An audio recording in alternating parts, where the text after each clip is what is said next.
നമസ്കാരം.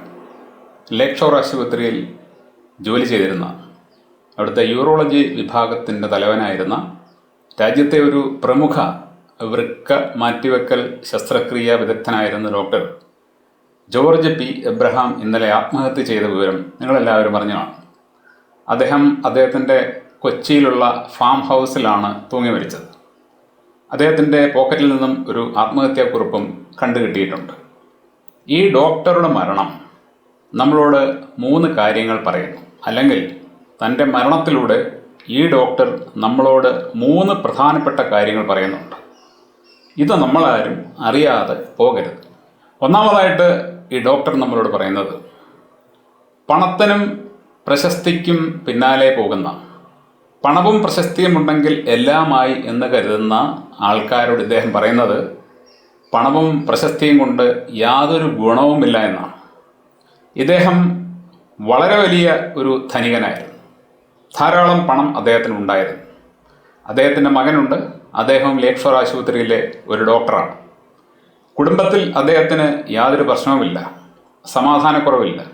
ജീവിത വിജയം നേടിയ ഒരു മനുഷ്യനാണ്. സ്വന്തമായിട്ടൊരു ഫാം ഹൗസ് ഉണ്ട്. അദ്ദേഹത്തിനെ കാണുമ്പോൾ വണങ്ങുന്ന, ആദരിക്കുന്ന ആയിരക്കണക്കിന് ആൾക്കാരുണ്ട്. എല്ലാവരുടെയും മുമ്പാകെ അന്തസ്സോടെ തലയുയർത്തി നിൽക്കാൻ പറ്റുന്ന നല്ലൊരു തൊഴിലുണ്ട്. ആ തൊഴിലിൽ നല്ല പ്രാവീണ്യമുണ്ട്. അങ്ങനെ എല്ലാമുള്ള ഈ ഡോക്ടർ അവസാനം ആത്മഹത്യയിൽ അഭയം പ്രാപിക്കുക എന്ന് പറയുമ്പോൾ, പണത്തിൻ്റെയും പദവിയുടെയും പിന്നാലെ പോയി അതിനുവേണ്ടി ജീവിതം പാഴാക്കുന്ന എല്ലാവരും തിരിച്ചറിയണം, നിങ്ങൾ നിങ്ങളുടെ ജീവിതം വെറുതെ നശിപ്പിച്ചു കളയുകയാണ്. ജീവിക്കാൻ പണം ആവശ്യമാണ്. പക്ഷേ പണത്തിന് വേണ്ടി ജീവിക്കാൻ പോയാൽ നിങ്ങൾ ലോകം കണ്ട ഏറ്റവും വലിയ വിഡ്ഢികളിൽ ഒരാളായിരിക്കും. ഇവിടെ ഈ ഡോക്ടർക്ക് പണത്തിന് യാതൊരു കുറവും ഉണ്ടായിരുന്നില്ല. തിരിച്ചറിയണം, അദ്ദേഹത്തിന് പണത്തിന് യാതൊരു കുറവും ഉണ്ടായിരുന്നില്ല എന്ന് മാത്രമല്ല, അതിൻ്റെ ആധിക്യമുണ്ടായിരുന്നു. എന്നിട്ടും അദ്ദേഹം ആത്മഹത്യ ചെയ്തു. എന്തുകൊണ്ട് ചെയ്തു? അതാണ് രണ്ടാമത്തെ കാര്യം. അദ്ദേഹത്തിൻ്റെ ആത്മഹത്യാക്കുറിപ്പ് പറയുന്ന മരണകാരണം എന്നത് അനാരോഗ്യമാണ്. അനാരോഗ്യം. എങ്ങനെയാണ് ഇദ്ദേഹത്തിന് അനാരോഗ്യമുണ്ടായത്? ഇദ്ദേഹത്തിൻ്റെ നട്ടെല്ലിന് ഒരു ശസ്ത്രക്രിയ ഏതാണ്ട് 6 മാസങ്ങൾക്ക് മുമ്പ് നടത്തിയിരുന്നു. ഇതിനെ തുടർന്ന് ഇദ്ദേഹത്തിന് കഠിനമായ നടുവേദന അലട്ടാൻ തുടങ്ങി. ഇദ്ദേഹത്തിൻ്റെ കൈകൾക്ക് വിറയൽ ആരംഭിച്ചു. ഈ ഒരു സാഹചര്യം എത്തിയപ്പോൾ ഡോക്ടർക്ക് സ്വന്തം തൊഴിൽ ചെയ്യാൻ സാധിക്കാത്ത ഒരു അവസ്ഥയുണ്ടായി. നട്ടെല്ലിന് ഇദ്ദേഹത്തിന് പ്രശ്നമുണ്ടായ സമയത്ത് ഈ ഡോക്ടർ ശസ്ത്രക്രിയയ്ക്ക് പകരം ഒരു മർമ്മരോഗ വിദഗ്ധനെ കണ്ടിരുന്നെങ്കിൽ, അല്ലെങ്കിൽ ഒരു മർമ്മ ചികിത്സാ വിദഗ്ധനെ കണ്ടിരുന്നെങ്കിൽ, ഞാൻ പലപ്പോഴും നിങ്ങളുടെ മുമ്പിൽ ഉണ്ണിഗുരുക്കൾ എന്ന് പറയുന്ന എനിക്കറിയാവുന്ന ഒരു മർമ്മ ചികിത്സകനെ പരിചയപ്പെടുത്തിയിട്ടുണ്ട്. കഠിനമായ നടുവേദനയുള്ള നിരവധി ആൾക്കാരെ അദ്ദേഹം തൻ്റെ തിരുമ ചികിത്സയിലൂടെ പൂർണ്ണമായിട്ടും ഭേദപ്പെടുത്തിയിട്ടുണ്ട്. ഈ ഡോക്ടർക്കും അങ്ങനെ ഒരു വഴി തേടാമായിരുന്നു. പക്ഷേ ഒരു അലോപ്പതി ഡോക്ടർ, പ്രത്യേകിച്ചും അതിപ്രശസ്തനായ ഒരു അലോപ്പതി ഡോക്ടർക്ക് നിർഭാഗ്യവശാൽ സമാന്തര ചികിത്സകളിലേക്ക് പോകാൻ പറ്റില്ല. കാരണം അവരെയൊക്കെ ഇടിച്ചു താഴ്ത്താനായിട്ട് ശ്രമിക്കുന്ന ഒരു വിഭാഗമാണ് അലോപ്പതി വിഭാഗം. മറ്റ് വൈദ്യശാസ്ത്ര ശാഖകൾ വളർന്നാൽ അവർ തങ്ങൾക്ക് ഭീഷണിയാകുമെന്ന് പറഞ്ഞ് അവരുമായിട്ട് ആവശ്യമില്ലാത്ത ഒരു ശത്രുത പുലർത്തിക്കൊണ്ട് വരുന്നത് കൊണ്ട് ഇവിടെയുള്ള ഡോക്ടർമാർക്ക് അത്തരക്കാരുടെ സേവനം വേണ്ടി വന്നാൽ അവരെ സമീപിക്കാൻ പറ്റാത്ത ഒരു സാഹചര്യമുണ്ട്. ഒരുപക്ഷെ ഈ ഡോക്ടർക്ക് അറിയാമായിരുന്നിരിക്കും, നട്ടെല്ലിന് ശസ്ത്രക്രിയ ചെയ്തു കഴിഞ്ഞാൽ എൻ്റെ കാര്യം പോക്കാണ്. പക്ഷേ അദ്ദേഹത്തിൻ്റെ മുമ്പിൽ വേറെ പോംവഴിയില്ല. അദ്ദേഹത്തിൻ്റെ തന്നെ തൊഴിൽ മേഖലയെ അതിനുവേണ്ടി സമീപിച്ചു. അങ്ങനെ അദ്ദേഹത്തിൻ്റെ തൊഴിൽ മേഖല തന്നെ അദ്ദേഹത്തിൻ്റെ ആരോഗ്യം തകർത്തു. അദ്ദേഹത്തിന് കഠിനമായ നടുവേദനയും അതേപോലെ തന്നെ അദ്ദേഹത്തിന് മുമ്പോട്ട് പോകാൻ സാധിക്കാത്ത ഒരു സാഹചര്യവും ഉണ്ടായി. ഒരുപക്ഷെ ഈ ഡോക്ടർ സർജറിക്ക് ശേഷം തനിക്കുണ്ടായ ദുര്യോഗം വന്ന ശേഷം മാത്രമായിരിക്കും താൻ ഇതുവരെ നടത്തിയ ശസ്ത്രക്രിയകൾ ഒരുപക്ഷെ ഇതേപോലെ ആർക്കെങ്കിലുമൊക്കെ എന്തെങ്കിലും പ്രശ്നം ഉണ്ടാക്കിയിട്ടുണ്ടാകുമോ എന്ന് ചിന്തിച്ചത്. അദ്ദേഹം ധാരാളം ആയിരക്കണക്കിന് സർജറികൾ നടത്തിയിട്ടുണ്ട് എന്നാണ് പറയുന്നത്. ഈ നടത്തിയ സർജറികൾക്ക് ശേഷം ആ രോഗികൾക്ക് എന്ത് സംഭവിച്ചു എന്ന് ഒരുപക്ഷെ ഇദ്ദേഹത്തിന് തിരക്ക് എറിയാൻ കഴിഞ്ഞു എന്ന് വരില്ല. കാരണം അത്രയേറെ തിരക്കുള്ള ഒരു വ്യക്തിയായിരുന്നു. എന്നാൽ ഇദ്ദേഹത്തിന് സാവകാശം കിട്ടുന്നത് ഇദ്ദേഹത്തിന് അനാരോഗ്യം വന്നപ്പോഴാണ്. ഇദ്ദേഹത്തിൻ്റെ നട്ടെല്ലിൻ്റെ ശസ്ത്രക്രിയ കഴിഞ്ഞ് ഇദ്ദേഹം വിശ്രമിക്കുന്ന സമയത്ത്, ആ വേദനയിലൂടെ കടന്നു പോകുന്ന സമയത്തായിരിക്കണം ഒരുപക്ഷെ അദ്ദേഹം ചിന്തിച്ചത്, ഞാൻ നടത്തിയിട്ടുള്ള സർജറിയും ഇതേപോലെ ആർക്കെങ്കിലുമൊക്കെ പ്രശ്നങ്ങൾ ഉണ്ടാക്കിയിട്ടുണ്ടാകുമോ എന്ന്. ഒരുപക്ഷെ അദ്ദേഹത്തിന് അതേക്കുറിച്ച് അറിവുണ്ടായിരിക്കില്ല. നിരവധി ആൾക്കാർക്ക് ജീവൻ കൊടുത്ത ഒരു ഡോക്ടറാകാം അദ്ദേഹം. അദ്ദേഹത്തിൻ്റെ പ്രവർത്തനത്തിലൂടെ ഒരുപാട് ആൾക്കാർക്ക് ജീവിതം തിരിച്ചു കിട്ടിയിട്ടുണ്ടാവാം. എങ്കിലും ഇങ്ങനെയൊരു ചിന്ത അദ്ദേഹത്തിൻ്റെ മനസ്സിൽ സ്വന്തം ആരോഗ്യം ഒരു ശസ്ത്രക്രിയയിലൂടെ നിശ്ചയപ്പോൾ ഉണ്ടായിക്കാണും. അതും അദ്ദേഹത്തെ മാനസികമായിട്ട് തളർത്തിക്കാണും.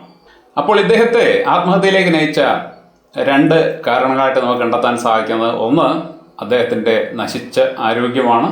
രണ്ടാമത് അദ്ദേഹത്തിൻ്റെ മനസ്സിൽ ഒരുപക്ഷെ ഉണ്ടായിട്ടുള്ള തൻ്റെ തന്നെ പ്രവൃത്തികളുടെ അനന്തരഫലം എന്തായി കാണും എന്നുള്ള ചിന്ത. മൂന്നാമത് ഇദ്ദേഹത്തെ ആത്മഹത്യയിലേക്ക് തള്ളിവിട്ടത് മറ്റൊരു പ്രധാന കാരണമാണ്.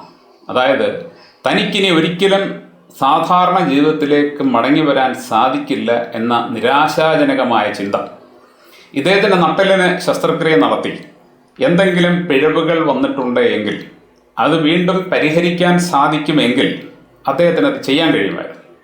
നമ്മളൊരു അലോപ്പതി ആശുപത്രിയിലേക്ക് ഒരു രോഗമായിട്ട് ചെല്ലുമ്പോൾ അതവർക്ക് ചികിത്സിച്ച് ഭേദമാക്കാൻ പറ്റുമെങ്കിലും ഇല്ലെങ്കിലും അവരത് ഏറ്റെടുത്ത് നടത്താറുണ്ട്. അങ്ങനെ പണം വാങ്ങിയിട്ട് ഒടുവിൽ ആ ചികിത്സ പരാജയപ്പെടുമ്പോൾ അവരവരെ ഉപേക്ഷിക്കും. നിങ്ങൾ ഇനി പൊക്കോണം, ഞങ്ങൾക്ക് വേറെ ഒന്നും ചെയ്യാനില്ല എന്ന് പറയും. എന്നാൽ ഇവിടെ ഈ പ്രശ്നം സംഭവിച്ചത് ഒരു ഡോക്ടർക്കാണ്. അതും നമ്മുടെ സംസ്ഥാനത്തെ അതിപ്രശസ്തമായ ഒരു 5 സ്റ്റാർ ആശുപത്രിയിൽ ജോലി ചെയ്യുന്ന ഒരു ഡിപ്പാർട്ട്മെൻറ്റ് ഹെഡായിട്ടുള്ള ഡോക്ടർക്കാണ്. അദ്ദേഹത്തിന് നട്ടെല്ലിന് ശസ്ത്രക്രിയ നടത്തി അവിടെ എന്തെങ്കിലും പിഴവ് സംഭവിച്ചിട്ടുണ്ടെങ്കിൽ, ഈ വൈദ്യശാസ്ത്രം ഊനമറ്റതാണ് എങ്കിൽ അദ്ദേഹത്തിന് വീണ്ടും ആരോഗ്യത്തിലേക്ക് മടങ്ങി വരാൻ സാധിക്കണം. എന്നാൽ ഒരു ഡോക്ടറായ തനിക്ക് തൻ്റെ തന്നെ വൈദ്യശാസ്ത്രം അനാരോഗ്യം സമ്മാനിച്ച് ഇനി ഇത് പരിഹരിക്കാൻ എന്ത് വഴിയുണ്ട് എന്ന് അദ്ദേഹം ഒരുപക്ഷെ സ്വയം അന്വേഷിച്ച് നോക്കിക്കാണും. അദ്ദേഹം ഒരു ശസ്ത്രക്രിയ വിദഗ്ധനാണ്.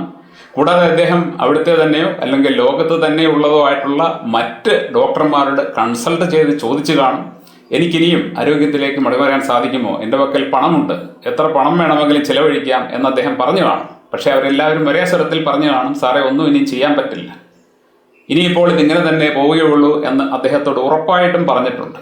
അപ്പോൾ അങ്ങനെ ഇനി തനിക്കൊരിക്കലും ആ പഴയ ആരോഗ്യത്തിലേക്ക് മടങ്ങി വരാൻ സാധിക്കില്ല എന്നും ആജീവനാന്തം താൻ ഈ വേദന അനുഭവിച്ചുകൊണ്ട് ജീവിക്കണം എന്നുള്ള ഒരു ചിന്ത മനസ്സിലേക്ക് കടന്നു കയറിയപ്പോൾ അദ്ദേഹത്തിന് ഈ വേദന സഹിച്ചുകൊണ്ട് മുമ്പോട്ട് പോകാൻ പറ്റില്ല എന്നൊരു തീരുമാനമെടുക്കേണ്ടി വന്നു എന്നാണ് ഞാൻ മനസ്സിലാക്കുന്നത്. ഇവിടെയും ഈ ഡോക്ടർക്ക് മറ്റേതെങ്കിലും ഒരു വൈദ്യശാസ്ത്രത്തിലേക്ക് പോകാനുള്ള സാഹചര്യം ഉണ്ടായിരുന്നെങ്കിൽ ഒരുപക്ഷെ അദ്ദേഹം രക്ഷപ്പെട്ടേനെ. അദ്ദേഹത്തിൻ്റെ ഈ അവസ്ഥ പരിഹരിക്കാൻ പറ്റുന്ന ഏതെങ്കിലുമൊക്കെ ആയുർവേദ ഡോക്ടർമാരോ പ്രകൃതി ചികിത്സകരോ ചിലപ്പോൾ ഹോമിയോ ഡോക്ടർമാരോ അതുമല്ലെങ്കിൽ മർമ്മ ചികിത്സകരോ അല്ലെങ്കിൽ സിദ്ധ ചികിത്സകരോ ഒക്കെ കാണുമായിരുന്നു. എന്നാൽ ഒരു പ്രശസ്തനായ അലോപ്പതി ഡോക്ടർക്ക് അങ്ങനെയുള്ള ഇടങ്ങളിലേക്ക് പോകാൻ പറ്റാത്ത ഒരു ദുസ്സാഹചര്യം നമ്മുടെ നാട്ടിലെ മെഡിക്കൽ മാഫിയ ഉണ്ടാക്കി വെച്ചതിൻ്റെ ഒരു ഇരയാണ് ഇദ്ദേഹം എന്നെനിക്ക് പറയേണ്ടി വരികയാണ്. നിങ്ങൾ മറ്റുള്ള വൈദ്യശാസ്ത്ര ശാഖകളുമായിട്ട് ശത്രുത ഉണ്ടാക്കി അവരെ ഇടിച്ചു താഴ്ത്താൻ ശ്രമിക്കുമ്പോൾ നിങ്ങൾക്ക് നാളെ ഒരു ദുരിതം വരുമ്പോൾ നിങ്ങൾക്ക് അവരെ സമീപിക്കാൻ പറ്റാതെ പോകും എന്നുള്ളൊരു തിരിച്ചറിവ് ഈ ഡോക്ടറുടെ മരണത്തിൽ നിന്നും സകല അലോപ്പതി ഡോക്ടർമാർക്കും അലോപ്പതിയെ നിയന്ത്രിക്കുന്ന മാഫിയകൾക്കും ഉണ്ടാകണം. നിങ്ങൾ എത്ര കോടീശ്വരനായാലും എത്ര വലിയ ആളായാലും ശരി തിരിച്ചറിയണം, നിങ്ങളൊരു സാധാരണ വ്യക്തിയാണ്. നിങ്ങളുടെ ആരോഗ്യം പോയി കഴിഞ്ഞാൽ സകലതും പോയി. അപ്പോൾ നിങ്ങളുടെ ആരോഗ്യം പരിരക്ഷിക്കാൻ നിങ്ങൾ വിശ്വസിക്കുന്ന വൈദ്യശാസ്ത്രം സാധിക്കുന്നില്ല എന്നും നിങ്ങളൊരു ആരോഗ്യ പ്രശ്നമായിട്ട് ചെല്ലുമ്പോൾ നിങ്ങൾക്ക് പോലും വേണ്ട പ്രോപ്പർ ട്രീറ്റ്മെൻറ്റ് അവിടെ കിട്ടുന്നില്ല എന്ന് നിങ്ങൾ തിരിച്ചറിയുമ്പോൾ അതൊക്കെ കൊടുക്കുന്ന ആൾക്കാർ മറുഭാഗത്തുണ്ട്. അവരോട് അറ്റ്ലീസ്റ്റ് ശത്രുതയില്ലാതെയെങ്കിലും പോയി കഴിഞ്ഞാൽ തങ്ങൾക്കൊരു പ്രശ്നമുണ്ടാക്കുമ്പോൾ സധൈര്യം അവരുടെ അടുക്കിലേക്ക് പോകാൻ പറ്റുമെന്നെങ്കിലും നിങ്ങൾ മനസ്സിലാക്കിക്കൊണ്ട് ഇനിയെങ്കിലും ഒരു മാറ്റത്തിന് തയ്യാറാകണം. എല്ലാ വ്യക്തികൾക്കും അവരുടെ ആരോഗ്യമാണ് വലുത്. ലോകത്ത് ഒരു വ്യക്തിക്കും ആരോഗ്യം നശിച്ചു കഴിഞ്ഞാൽ ജീവിക്കാൻ പറ്റില്ല. ഈ ഡോക്ടർ ആത്മഹത്യ ചെയ്തത് അദ്ദേഹത്തിൻ്റെ ആരോഗ്യം നശിച്ചതുകൊണ്ടും അദ്ദേഹത്തിന് സഹിക്കാൻ പറ്റാത്ത വേദന ഉണ്ടായിരുന്നുകൊണ്ടും തൻ്റെ തന്നെ വൈദ്യശാസ്ത്രത്തിൽ അദ്ദേഹത്തിന് പ്രതീക്ഷ അസ്തമിച്ചതുകൊണ്ടും മാത്രമാണ്. ഇത് എല്ലാ ഡോക്ടർമാരും എല്ലാ അലോപ്പതി വൈദ്യശാസ്ത്ര വിഭാഗക്കാരും തിരിച്ചറിഞ്ഞാൽ അത് നിങ്ങൾക്കും നമ്മുടെ നാടിനും നല്ലതായിരിക്കും. Thank you.